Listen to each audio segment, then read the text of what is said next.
Good evening. I'm the Maven of the Eventide, and welcome to Vampire Interviews, where I interview creatives in vampire media. One day I'll interview a real vampire. Call me. Tonight I am excited to speak to Charles Harrington, tarot reader and teacher and author of Tarot of the Vampires, a brand new vampire-themed tarot deck and companion book, Codex of the Vampires, out now with Llewellyn Books. The set includes a 78-card tarot deck and a 240-page book that tells you everything you need to know for reading tarot and about the vampires on these cards for beginners and experts alike. This marvelous deck resurrects vampire archetypes for a new age. Beyond Nosferatu and Dracula, these children of the night are modern, nuanced creatures who inspire you to unearth forgotten treasures within yourself. Craig Marr's illustrations explore themes of power, conflict, romance, and adventure. Woven throughout the cards is one woman's journey from human to vampire. And the companion book by Charles Harrington reveals how her transformation gives you new insights into the cards and life. This Rider-Waite-Smith-based deck opens your eyes to the mysteries of life, death, and what it feels like to move through the world as an outsider. And Charles Harrington is with us tonight to do a tarot reading with this vampire deck for me. What mysteries will the vampire tarot cards reveal tonight?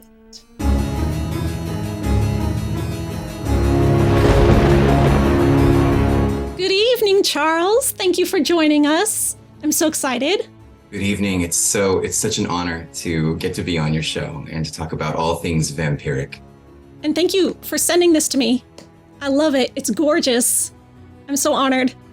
I'm glad the bats arrived. You know, sometimes they can take their sweet time, but they're still the best delivery service that we can hope for. And you also generously offered to do a reading for me with these. Very excited. I can't wait. I've had one tarot reading before, but it wasn't with real cards. It was online with the person on the other side using their cards and me just hearing it. So I've never had it really done with cards in the proper way.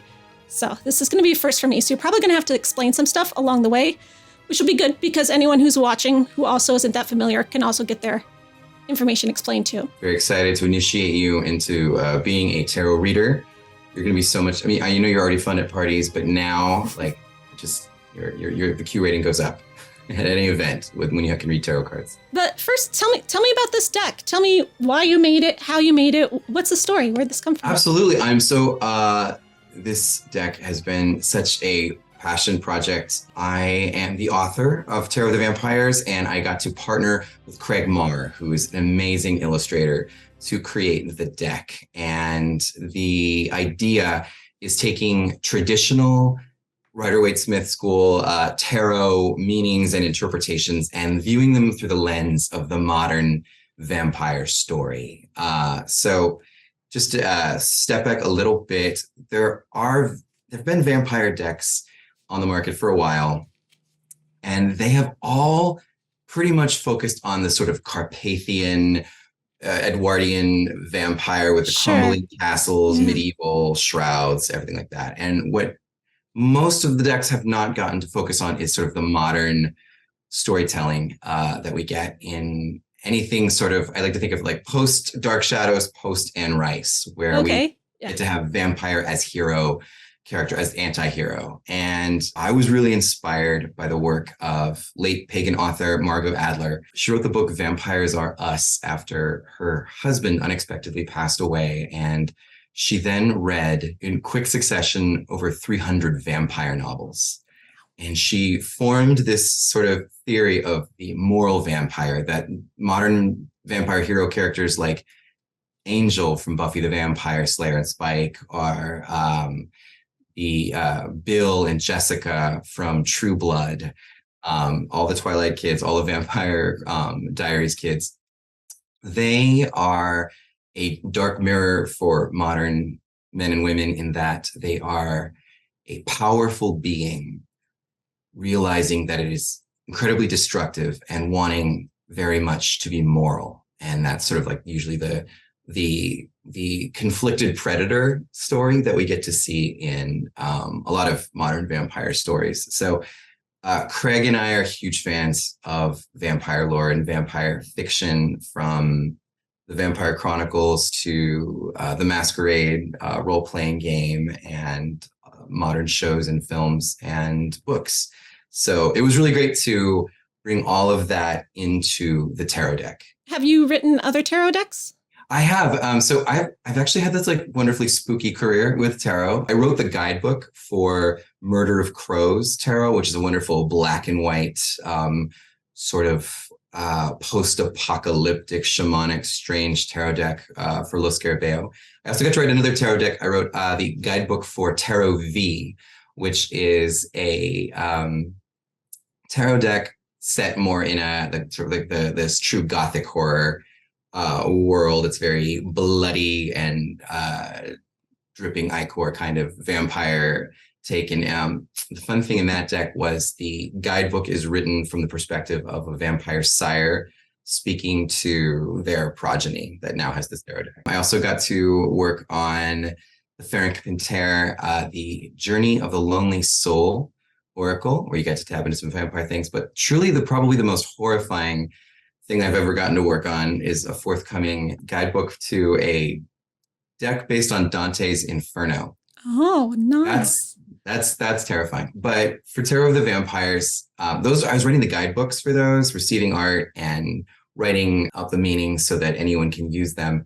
For Tarot of the Vampires, this is like I got to, from the very beginning, plan out all of the cards, all of the scenes in the cards, and how all of the suits would work, and how to weave in all kinds of vampire lore. So you told the artist what to draw. That was a fascinating thing for me. Before I just received art, would write a guidebook. With this one, I got to truly collaborate with Craig, and I didn't understand. So I thought, okay, I will write a scene, guy holding rose, handing it to a woman, and he'll take what's in my brain and make it. And that is not what happens. It is a true collaboration where Craig has such an incredible sense of visual art and how to tell stories in a vertical frame, which is not usual for art this kind, like fantasy art. And so Craig had a lot of input in the deck, and he helped sort of make sure that we were bringing, as always, the monstrous aspect of the vampires, along with the sexy and the brooding aspects of the vampires. Does that make sense? Yeah. And looking at this deck, I'm noticing that everything is different. It's not like some decks where you have like all the pentacles are similar, but there's just like a different number of them or so on. Like every card is a completely different illustration, different character, different scene going on here. Absolutely. We wanted to give people as much storytelling as we could. And so it was important for us to have lots of characters, lots of diverse characters for people to sort of be interested in and fall in love with. There's one small story that's happening in the major arcana where we meet the Fool, a lovely young redheaded woman who encounters a dark and mysterious stranger. And then across some of the major arcana cards, we see their relationship blossom and change until she becomes a vampire herself, overcomes some dark forces, and is sort of a truly balanced individual between her like vampiric side and her humanity, it feels like that's more and more a story that we're getting to see in vampire fiction. Cool. So is this the same guy that I see on several cards? The Fool, we don't have names, but she encounters a striking stranger. So on the Lovers card, their relationship deepens. On the Death card, she is transformed. Then we see her get entangled with a villainous figure who is at the Devil card, who she's, spoiler alert, slays on the Judgment card so that she can rule without being dominated by anyone in the World card. So it's sort of, there's a light story there, but with tarot, it's really important that you don't do too much overt storytelling so that the reader can make their own decisions about what is going on, and their own intuition will help inform them and their own sense of the story. And in that way, people get to see their favorite kinds of vampire stories reflected. Does that make sense? Yeah. Is that common for tarot decks to have stories like that? It's not super common. Sometimes the minor arcana will tell like four distinct stories in like mythological decks. Having the same story appear across the whole major arcana would have been boring. You'd get really tired of these characters. But we wanted to have just enough of a story so that in tarot, some people think of the major arcana as the fool's journey, our journey from innocence and knowing nothing to self-actualization in the world and manifesting who you want to be. And there's ups and downs with that. So it felt like a great way to tell a vampire story. It was like getting those sort of major beats from a vampire, like a mortal woman meets attractive dark stranger, and follow that story through a couple of the cards, but also leaving room for other cool characters to appear in the major arcana, like Lilith as the Empress. It might be my favorite. I noticed, like, for here, 2 of Swords, you've got this guy, he's holding actual swords, but then on the 3 of Swords, the swords are needles. Yes. So yes, absolutely. In a modern story, it's sort of hard to imagine, like, where would swords be in all these? Why would there be gold coins in every one of these scenes? And so sometimes I think as a tarot reader, I really do believe in having the suit symbols on each card. There are some decks that don't. It's like, so their 3 of Cups won't have 3 cups in it somewhere. But with swords in particular, we just wanted the sword. The sword suit is the suit of the intellect, the mind, and it's also the suit of life's problems and difficulties. And so we thought that the sword suit could be depicted with any kind of stabby, sharp, pointy things from needles in the 3 of Swords, just stakes later in that suit. Vampires are very creative when it comes to their weaponry. And so we wanted to have some fun with that in that suit. And there are some plain medieval broadswords throughout. But actually on the deck cover, the Queen of Swords is wielding a sword cane. And that we wanted to touch on. She's a favorite vampire archetype of mine, which is the underestimated. So people think that they're coming up upon a helpless woman or someone who can't defend themselves. And the sword cane taps into the Queen of Swords, sort of hidden reserves and hidden intellect, and her you don't want to mess with her aspect of her character. So these are all in order. They're brand new. Do I have to shuffle them? Yeah. So are you ready for your first ever reading? Do you want to dive right in? Unless there's anything more that you can tell us. It comes with a book, right? It absolutely. So it comes with a book, Tarot of the Vampires. It is a traditional deck in that it's the 78 cards, the 5 suits that you're used to. And Llewellyn does an incredible job with the book. So you get full color, large illustrations. So you really get to see Craig's beautiful artwork and all of the fine details, especially getting vampire fangs to be visible across the whole deck was something that he did a really great job with. So it comes with all of that. So you can, as we're about to demonstrate, you can read with this deck just straight out of the box. You do not need any tutoring in a prior knowledge of tarot. The guidebook is going to walk you through that whole process. So tarot begins with a question, whether for some people, they believe that tarot can tell us the future and tell our fortune. And I read that way. But for some people, they don't believe in the woo. And for them, tarot is a psychological tool that's going to help them with creative thinking and it's going to help their mind make different connections and help them with the power of intuition and storytelling to help form decisions for what people want to do. So there's very diverging ways to read tarot cards, and of course, many readers read both of those in both of those ways. But we begin with a question, and I think for a first-time reader, it's best to be general and to sort of ask ourselves, like, okay, tarot, what do I need to know for the next couple of months, or what's coming in the future? Does that sound good? Yes. And for tarot readers, so there are when the cards are upright, and then there's when the cards are reversed. It's called reversals. For the new tarot reader, we're going to stick with upright meanings. So what I'm going to have you do is shuffle the cards. If you're really good at bridge shuffling, you can do that. But for a lot of readers, especially beginners, they just want to just sort of mix the cards a little bit and maybe fan them out in front of you. These are all brand new, so I'm going to shuffle them really well. Right on. Is there any specific meaning behind the lily and the rose on the back? Okay. I can't believe I didn't talk about that. Well, I'm looking at the back of these here. So in tarot, in the Rider-Waite-Smith tarot lore, there's a lot of symbolism given to the rose and the lily. They're alchemical symbols. Getting into rose representing passion and lust and all sorts of wonderful things, and the lily being about purity. In this deck, we made that a little less esoteric. The rose represents the vampire side of things, the predator, the passionate being who is very projective and dominant kind of force. And then the lily is the more mortal, vulnerable, human side of the deck, and sometimes it's more passive. So when you read with the cards, it's kind of a fun little thing. If you read with reversals, sometimes reversals are a little more complex, sometimes they're a little more challenging. So visually, if you have like a lot of lilies upright in front of you, you're kind of in prey mode more than you're in predator mode. And it's just a little bit of easy symbolic storytelling to do. Does that make sense? Yeah, no, that's really cool.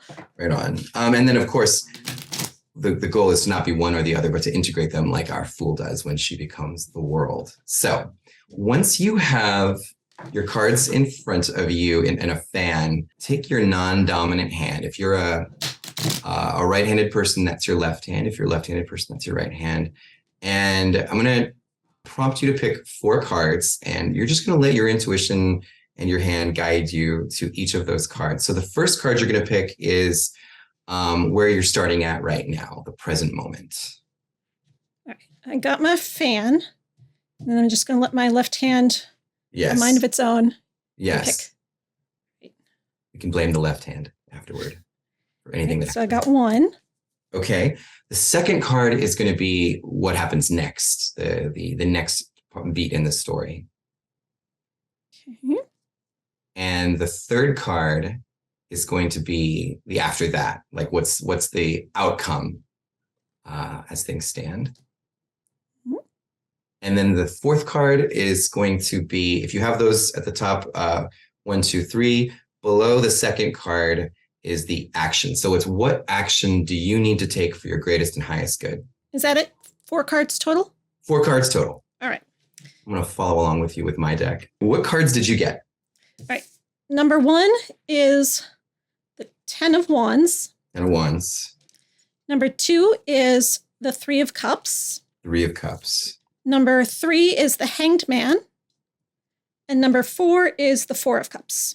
Oh, I love the cups are blood bags on this. That's so yes, cute. I will talk about that. Cups are also like, people just don't have chalices. Well, I do, but not everyone has. These ladies on number 3 have chalices. Yes. Oh, and the wands. They are Ankh staffs throughout it. On his wings, he's got this like sort of projected laser wing situation going on. So that are made of Ankh staffs. I always love the any vampire. So like when vampires get to play with magic, sometimes they get to play with blood magic in different stories. And so I wanted to reflect that. But then you're like, how do I make this a wand? And Craig, who like, imagine how rough his gig is. He's got to like, a weirdo just writes anything he wants and sends him these things. And then his job is to read your mind. Yeah. To like make that. And so I would say things like, she has in her chest a lion made of blood that's screaming to get out. And Craig's got to like, okay, like I will now make that. We did the Hangman description before Midnight Mass came out. And oh yeah, he does kind of look like that. He looks like Midnight Mass. Okay, keep me honest. It was the 10 of Wands, then the Hangman, or then the 3 of Cups? 3 of Cups. Hangman was number 3. Okay, and the 4 of Cups. 4 of Cups was number 4. All right, so let's dive into your reading. So the card that you have in the present moment is the 10 of Wands. In this tarot, Wands are the suit of fire. And when in the ace, they're primal and unlimited and exciting. And at the 10, they're overwhelming. And in this card, we have a a young vampire, blood mage. He's able to fly through the air using his sort of blood magic. That's how we work the wands in. He's bringing a young man back to his lair, and for either a date or a snack, or both.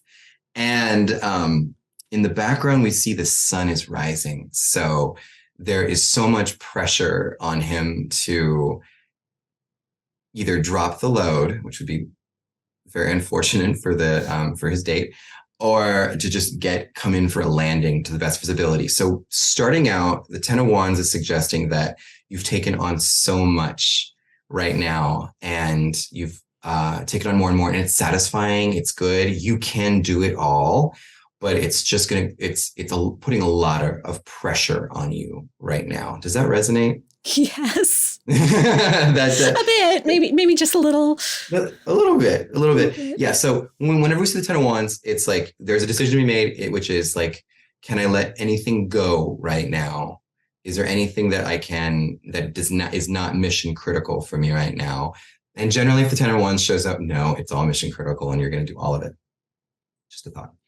We move to the Three of Cups. The Three of Cups is sort of our cheeky nod to the brides of Dracula.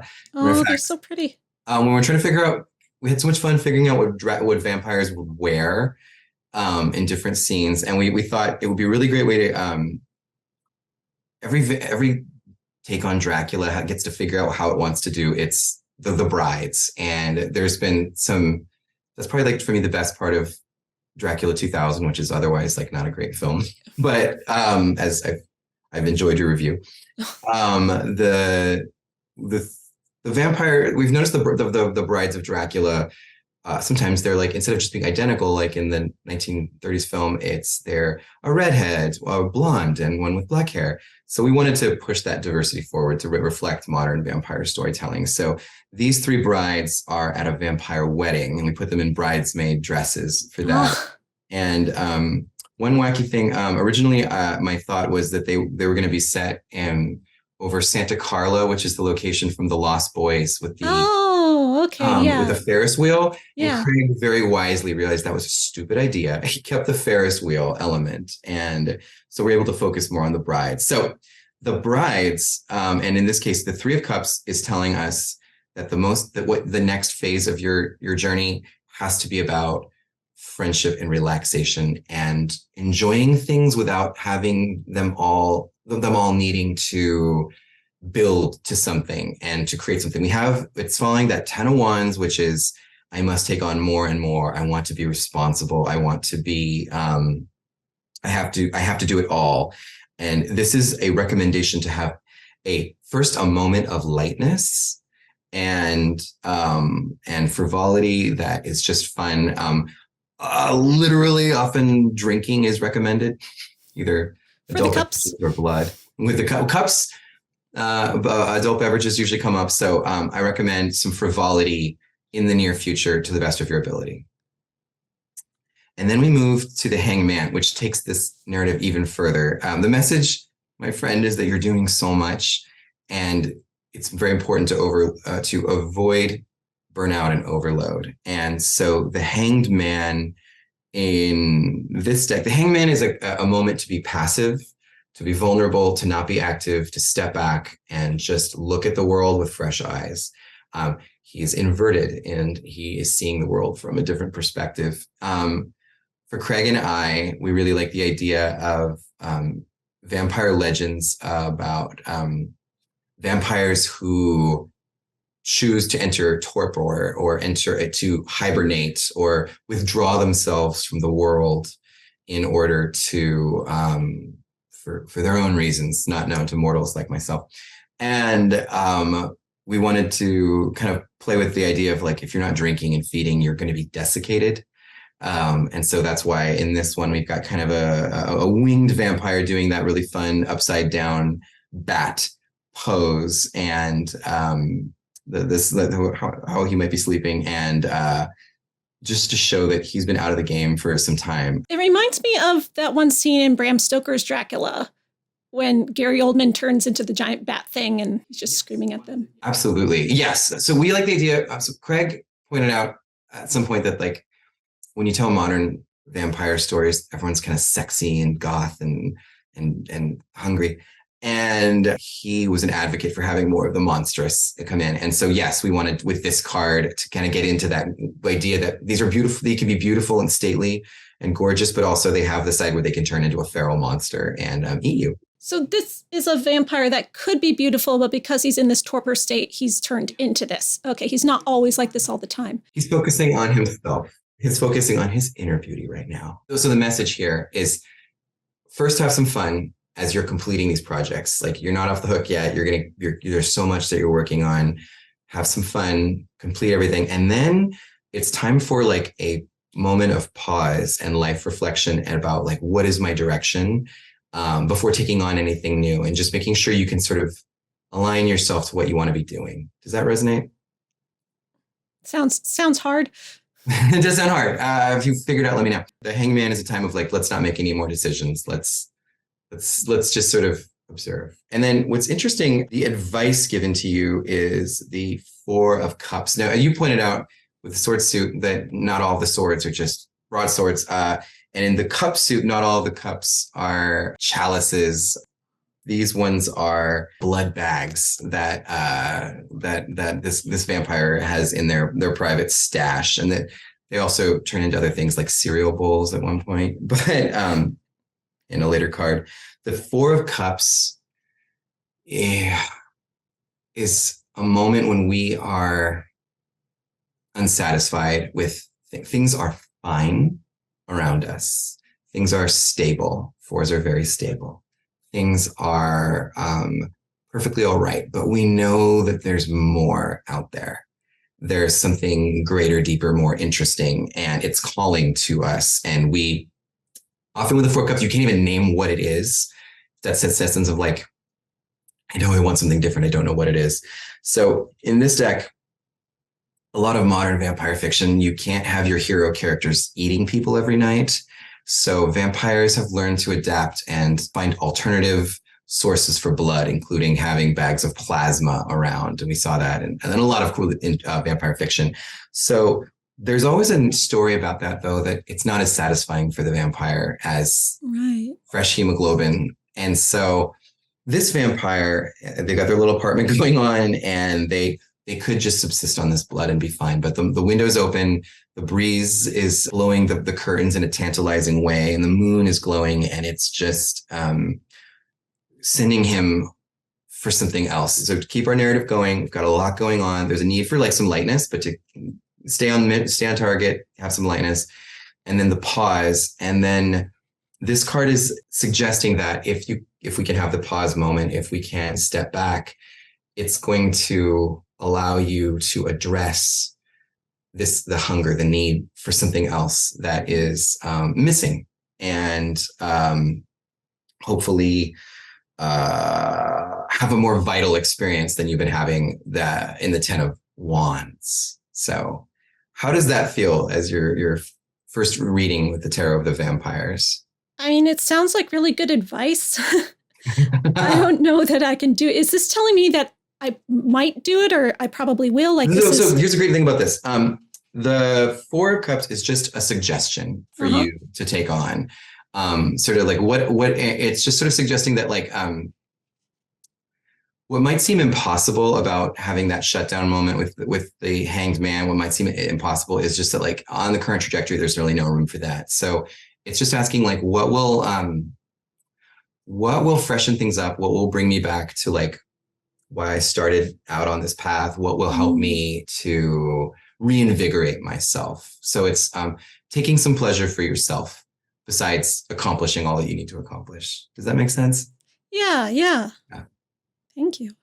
Thank you. So that is just an easy spread. I think that people like to read past, present, future. I feel like we know the past. Let's start with the present and see what's happening. So it's just an easy spread that people can use for most questions with the tarot.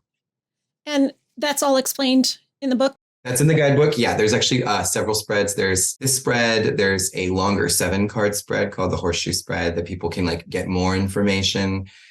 There's also a spread called Between Heaven and Hell.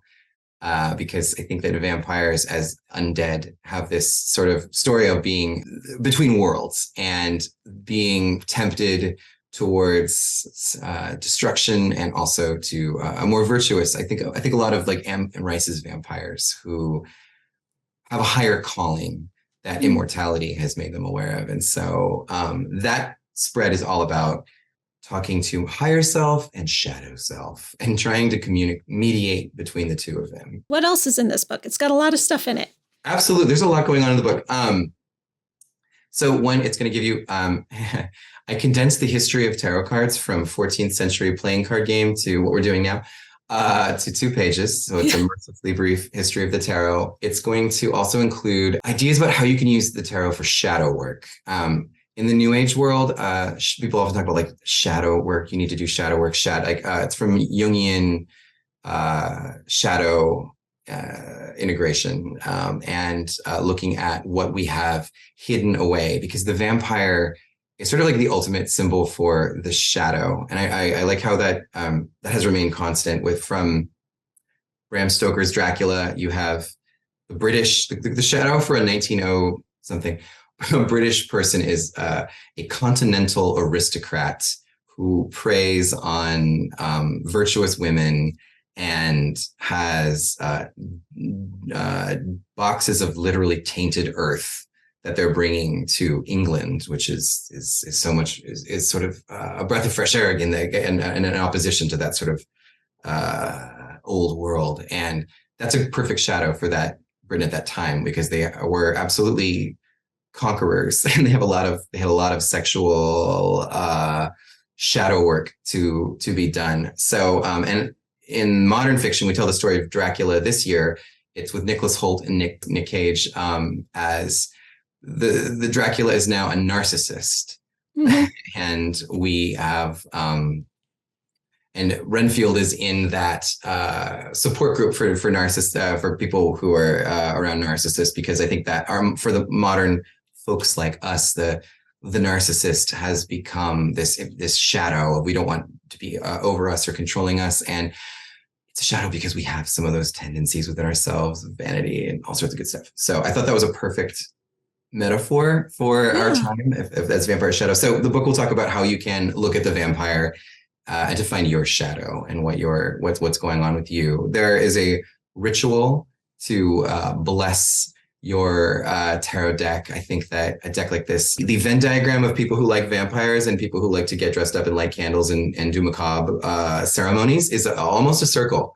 And so I had a little bit of fun with just coming up with a quick little ritual for people to start working with their cards, if you're into that. Is it not good that I did a reading before I had done the ritual? I think it's important to do a reading without having done that yet. And in the book, when if you follow along the book, to make the cards less scary, there's like a quick exercise to pull one card and like reflect on it, or pull 3 cards and reflect on them, and boom, you're a tarot reader now. Like now it's happening. Cards can be read out of the box because like the magic, if there's magic, it's in us and in our conversation with the universe, as opposed to like Llewellyn at the printing factory, like adding anything to them. So all of that is to say, once you're ready to kind of continue your relationship with the cards, it's a way to enhance that and sort of initiate that. The guidebook explains all of the meanings for the cards, explains sort of a little bit of what's going on in the artwork, although you, the reader, are going to trust on your intuition to tell you a little bit about what's going on in the story. But it's going to at least share my ideas and Craig's ideas about what's going on in the cards, and also how to apply that to a reading. So it's going to give you what does a 3 of Cups mean, and in broadly, and then how can you use that specifically in your own reading. And then it's also going to give you reverse meanings. Once you get going with tarot, a way to expand them is to read reversals. So in a card that talks about balance, when they're reversed, there's many ways to read reverse cards, but you might think about imbalance or not being so balanced. And it's a great way to take tarot even further. So there's reverse meanings for all the cards as well. This is very cool. Thank you. It's a lot of fun. What's not in the guidebook is sort of, there's many nods to vampire lore and vampire fiction that vampire fans might find. It's not important. It's not necessary to know what any of those are. So we talked about the Three of Cups being a nod to the brides of Dracula. That's, I think, a fun thing for vampire fans to notice and see and have fun with. But no, we need a book now that tells me this is exactly what I was thinking when I made this card. This is exactly what I was thinking when I made this card. About doing like a director's commentary on video, just with just the like, what is this a reference to? Oh, I'd love that. I will put that together. I mean, it's cool to figure it out on your own, but still having that also would be, I'd love that. Yeah. One little final fun fact I want to share about the Tarot of the Vampires. I don't know if vampire fans are also fans of Elvira. And the guidebook for Tarot of the Vampires was written on Elvira's desk. What? Cassandra Peterson had a huge auction for a lot of her Elvira memorabilia. That's right, she did. Costumes, set things, and tucked in there was the actual cool, creepy looking Art Deco-y sort of desk that she wrote Elvira, Mistress of the Dark, Haunted Hills, and her various TV shows and specials on. So I know that Elvira, Cassandra's sort of creativity and her sense of hustle made its way through into the cards. Yeah, so she infused it. Fun fact. Yes. So where can people get this? Oh, I'm so glad that you asked. Tarot of the Vampires will soon be in bookstores near you as we approach the spooky season and Halloween. You'll hopefully be seeing it more and more at your local bookstore. But today it's available either on llewellyn.com, the publisher, or on Amazon, and Barnes & Noble also have it. So if you like to get your deck in 2 days, you certainly can. And you do readings for people in the world? You know, I would love to offer anybody who is curious about the deck. If you find me I'm not so great on social media. On Twitter, I'm at TarotQuest, TarotQuest. If you message me on Twitter and ask me a question, I will give you a 1-card reading with the deck so that you can get a taste of Tarot of the Vampires and see if it's right for you. And if they want to get a reading from you in person, they can, because you... Yes. So the Father Sebastian, who heads up the Vampire Ball in New Orleans, very generously offered a chance for me to be at this year's ball and doing tarot readings, and I'll be using the deck. So yes, if you want the in the flesh experience, you have to come to New Orleans, where all good vampire aficionados have to come and go at least once. And by candlelight, we will read the cards together. So I hope to see other fans of vampire lore and fiction and tarot there in person. That is the Endless Night Vampire Ball on the Saturday before Halloween, not to be confused with the Anne Rice Vampire Ball, which is on Friday. Yeah, absolutely. It's my first time there. I've been to the Witches Ball in New Orleans. Oh yeah, they do that in LA, right? They've done that. I think it moved. Yeah, it used to be in New Orleans, and so I was bummed out there. But then Father Sebastian invited me to his shindig, and the Vampire Ball. That's the big one. The Halloween Vampire Ball. That's like, honestly, like, there's no better place to be. If like, I don't get enough trick-or-treaters to justify being here, so I'm gonna be there with my people talking about fangs and bats and all things vampiric. So exciting! I'll be there. I'm so excited to get to meet you. I've been such a fan of your videos and all of your reviews, and you really deepened my relationship with the Vampire Chronicles TV series. So I love what you've done with this channel, and I'm really excited to get to meet you in person and hang out and have a glass of something. Yes. Hopefully not hemoglobin, but And if anyone else is going to be there, come find us. We'll be at the ball. We'll be there, waiting for anyone to notice us. So what do you have coming up next? So up next, I'm just really excited to see this deck get out into the world and get to play with it and get to interact with it and hear the stories that people have about the vampires and whether the vampire stories that they love are reflected in it. In the coming year, I do have my Oracle deck that I wrote the guidebook for based on Dante's Inferno. So you should see that hopefully in 2024. And if you like doing readings with people being bitten by snakes and set on fire, like if that's how you want to start your day each day, pulling some inspiration, that's going to be great for you. Also this October, I'm going to be at the Northwest Tarot Symposium in Portland, Oregon. That's the end of September, early October. And it's a great place to hang out with tarot weirdos and learn new techniques, do some shopping, and have a wonderful time. I will be teaching about shadow work and using tarot for shadow work to sort of move it beyond just being the New Age way to say you need Jesus to something a little more compelling. And of course, I'll be talking about vampires in relation to that. So if you're at the Northwest Tarot Symposium in Portland or at the Endless Vampire Ball in New Orleans, I really hope to see you, and I'll pull cards for you. So exciting. Well, thank you for sharing this with me. Thank you for sending me this deck. I feel like I have a lot to learn about tarot, and this is a wonderfully vampire-y place to start for me. Just what I need. My pleasure. Thank you. I hope you enjoy it. Thank you.